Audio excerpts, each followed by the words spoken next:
ओम ह्रीं क्लीं हनुमते नमस्तुते हनुमते नमो ओम हनुमते नमस्तुते हनुमते नमः। ओम पवनसुताय ओम पवनसुत श्री हनुमाने नमो नमः। ओम श्री राम भक्त हनुमान नमः। ओम हनुमान प्रभु आमर श्रीरामचंद्रଙ୍କର परम भक्त श्री हनुमान विषय आज किसी कहवाक जाऊँगी। प्रभु श्री हनुमान से जहाँकि होती सबुटा बड़ शक्तिशाली आउ पवन सूत्र से वीर हनुमान हनुमान को नाम जी सदा सर्वदा गान करिवो से सबुबले बहुत भले रहिबो। हनुमान चालीसा सबुदिन सकाळु संध्यारे पाठ कले तार से मनुष्यर क्रोध शक्ति कमे रोगनाश हुए ता सहित तार आयुष बढ़े।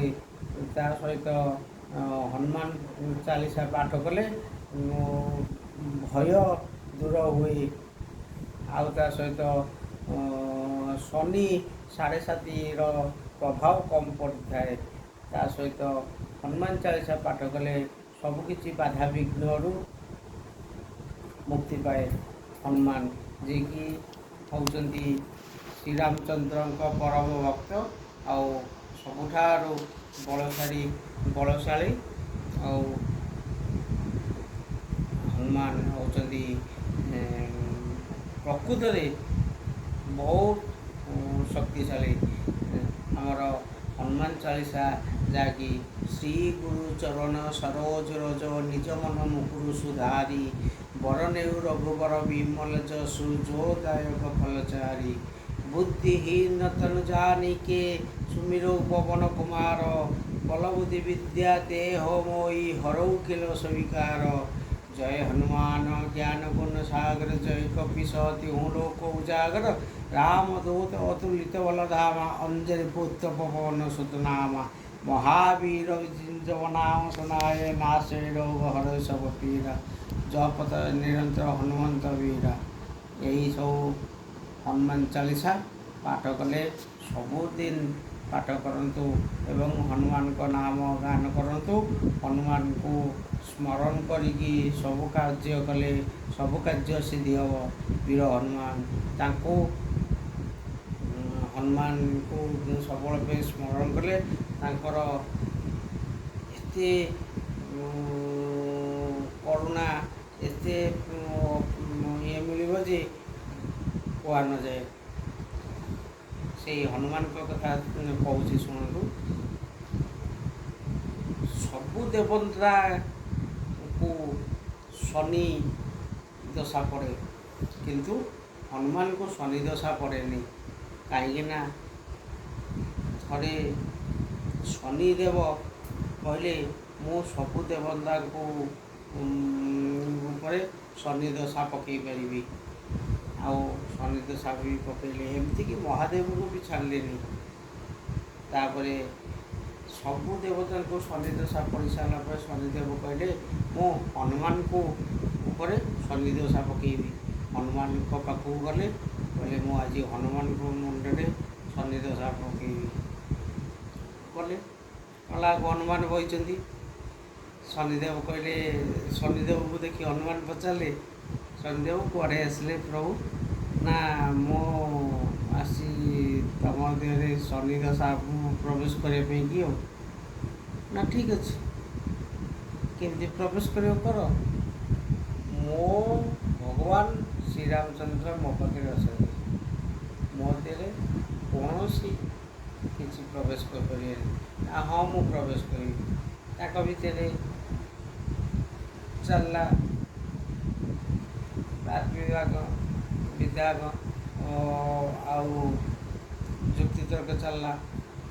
शनिदेव कहले मु तुम देह प्रवेश करी। हनुमान कहले तमें मो देह प्रवेश कर एमती भितर जो वाक्युद्ध चलिकी ହନୁମାନ ଶେଷକୁ ତାଙ୍କୁ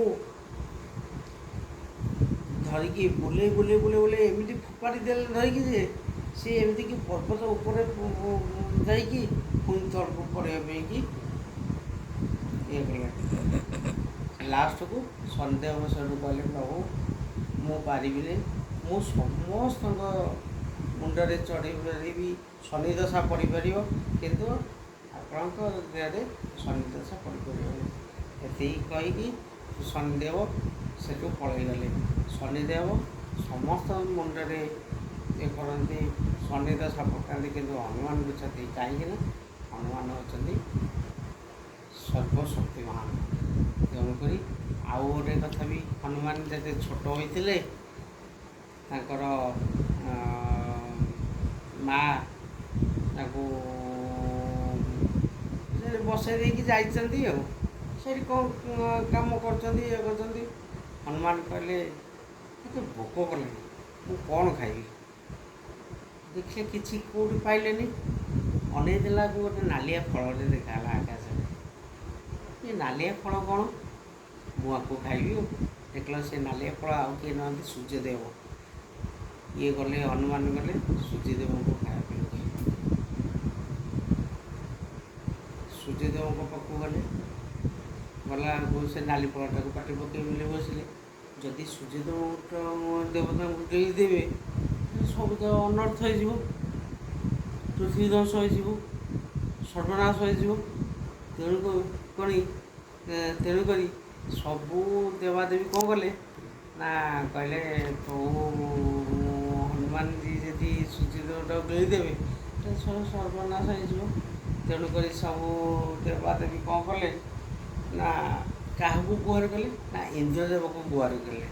ଯାଇକି, ପ୍ରଭୁ ରକ୍ଷା କର, କ'ଣ କରାଯିବ? ଏମିତି ସବୁ ଘଟଣା ସବୁ କହିଲେ। ଇନ୍ଦ୍ରଦେବ ରାଗି ଯାଇକି ବଜ୍ର ପ୍ରହାର କଲେ ହନୁମାନଙ୍କ ଦେହରେ। ହନୁମାନ ସେଠୁ ତଳେ ଖସି ପଡ଼ିଗଲେ, ଅଚେତ ହୋଇଗଲେ। ଯେମିତି ଅଚେତ ହୋଇଗଲେ, ସେଠୁ ତାଙ୍କ ପିତା ଯିଏ ହେଉଛନ୍ତି ପବନ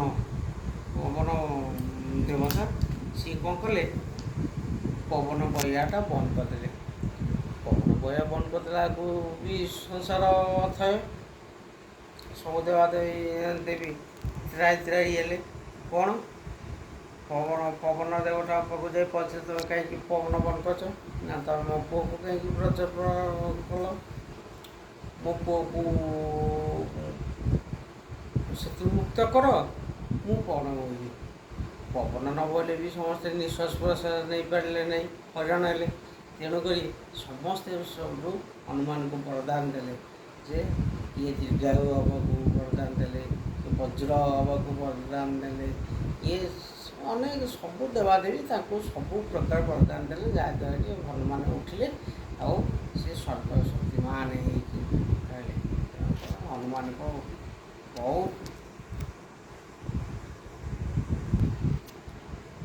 ତେଣୁକରି ସବୁବେଳେ ପ୍ରଭୁ ହନୁମାନଙ୍କର ଜୟଗାନ କରିକି, ହନୁମାନଙ୍କ ନାମ ସ୍ମରଣ କରିକି, ଯଦି ହନୁମାନଙ୍କ ନାଁ ସ୍ମରଣ କରିକି ପ୍ରାତଃ ସମୟରୁ ଗାଧୋଇ ସାରି ଯଦି ହନୁମାନଙ୍କ ନାଁରେ ସନ୍ଧ୍ୟା ଦେବେ, ଦୀପଟେ ଘିଅ ଦୀପ ଦେବେ, ଆଉ ହନୁମାନଙ୍କ ନାଁ କିମ୍ବା ହନୁମାନ ଚାଳିଶା 11 ଥର ପାଠ କରିବେ, ତାହେଲେ ବହୁତ ମଧ୍ୟ ଜୀବନରେ ସଫଳ ହୋଇପାରିବେ।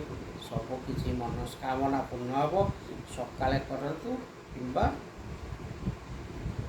ସନ୍ଧ୍ୟା ସମୟରେ କରିପାରିବେ, କଲେ ହନୁମାନ ନିଶ୍ଚିତ, ହନୁମାନଙ୍କ କୃପା ମିଳିବ ଆଉ ଫଳ ମଧ୍ୟ ମିଳିବ।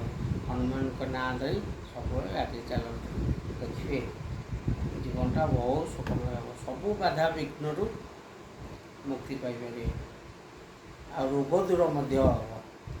ଏତିକି କହୁଛି, ତାକୁ ସବୁବେଳେ ପାଇଁ ଧ୍ୟାନ ଦେବେ ଆଉ ସବୁବେଳେ ଗାନ କରନ୍ତୁ। ଜୟ ଶ୍ରୀ ହନୁମାନ କି ଜୟ।